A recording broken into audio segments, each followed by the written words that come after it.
वंदे मातरम। पिला माने आज आम प्रथम नगर विज्ञान प्रथम अध्याय आलोचना करिबा भारतर सर्वोच्च न्यायालय बा सुप्रीम कोर्ट ऑफ इंडिया। पिला माने मन दे सुन, सर्वोच्च न्यायालय विषय में आलोचना करुछि, मन दे सुन। सर्वोच्च न्यायालय संघीय राष्ट्र एक अत्यावश्यक अंग। केंद्र और राज्य मानक मध्यरे उपजुथिबा विवादर समाधान करिबा एवं संविधानर व्याख्या करिबा सर्वोच्च न्यायालयर प्रधान कार्य। वर्तमान सर्वोच्च न्यायालय रे जणे प्रधान विचारपति एवं अन्य 25 जन विचारपति अछंती। विचारपति मानकु राष्ट्रपति नियुक्ति दैथांती।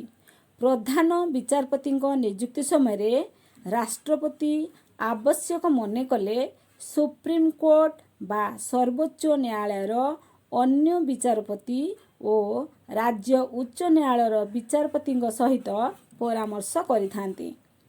सर्वोच्च न्यायालयर विचारपति पद पाई व्यक्ति जड़े भारतीय नागरिक होइथिबे, एक बा एकाधिक न्यायालय रे अन्यून 5 वर्ष पाई विचारपति भावे कार्य करथिबे, एक बा एकाधिक उच्च न्यायालय रे एकाधिक्रम 10 वर्ष आईनजीवी भावे कार्य करथिबे और राष्ट्रपति मतरे से जड़े विशिष्ट आईनज्ञ होइथिबे।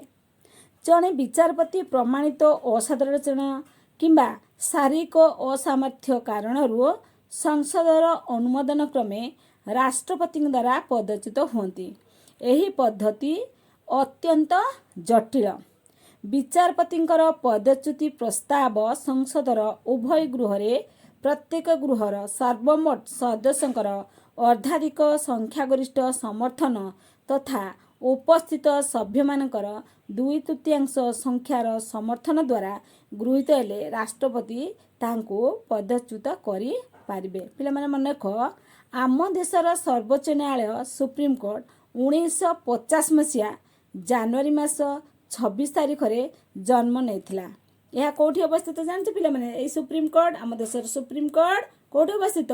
ए आम देश सुप्रीम कोर्ट दिल्ली ठारे अवस्थित। सेटा 1950 मसीहा जनवरी 26 तारिख रे गढ़ा जाइथिला। तापर सर्वोच्च न्यायालय विचारपति मानकर केते बयस, सभ्य मानकर विचारपति माने जो होइथिबे सेमानकर बयस सीमा केते जानचो पिला माने? 65 वर्ष। सर्वोच्च न्यायालयर विचारपति माने 65 वर्ष बयस रे कोन करंती? अवसर ग्रहण करथांती। एते मन रहिला सर्वोच्च न्यायालयर क्षेत्राधिकार बा कार्यावली। सर्वोच्च न्यायालयर क्षेत्राधिकार को 3 भाग रे विभक्त करा जायछि। मौलिक क्षेत्राधिकार 1, 2 हैला आवेदनमूलक क्षेत्राधिकार, 3 हैला उपदेशमूलक क्षेत्राधिकार। सर्वोच्च न्यायालय एक संघीय न्यायालय होइथिबारु केंद्र और राज्य मानक मध्यरे बा राज्य मानक मध्यरे विवाद उपजिले ताहार न्यायिक समाधान एही सर्वोच्च न्यायालय करि पारिबो। सर्वोच्च न्यायालय नागरिक मानकर मौलिक अधिकार गुडी को सुरक्षा प्रदान करिथाय। सर्वोच्च न्यायालय रे उच्च न्यायालय, सामरिक न्यायालय तथा केंद्रीय प्रशासनिक न्यायालयर राय विरुद्ध रे आवेदन कर जाइथाय। एही आवेदन क्षेत्राधिकार 3 प्रकार यथा संवैधानिक, 1, 2 हैला देवानी, 3 हैला फौजदारी। सर्वोच्च न्यायालय राष्ट्रपति को जनस्वार्थ जड़ित प्रश्न उपरे परामर्श प्रदान करिथाय। संसद बा विधानमंडल द्वारा प्रणीत आईन संविधान विरोधी होइथिले न्यायिक पुनरावलोकन क्षमता बलरे सर्वोच्च न्यायालय यहाकू असिद्ध घोषणा करिथाय।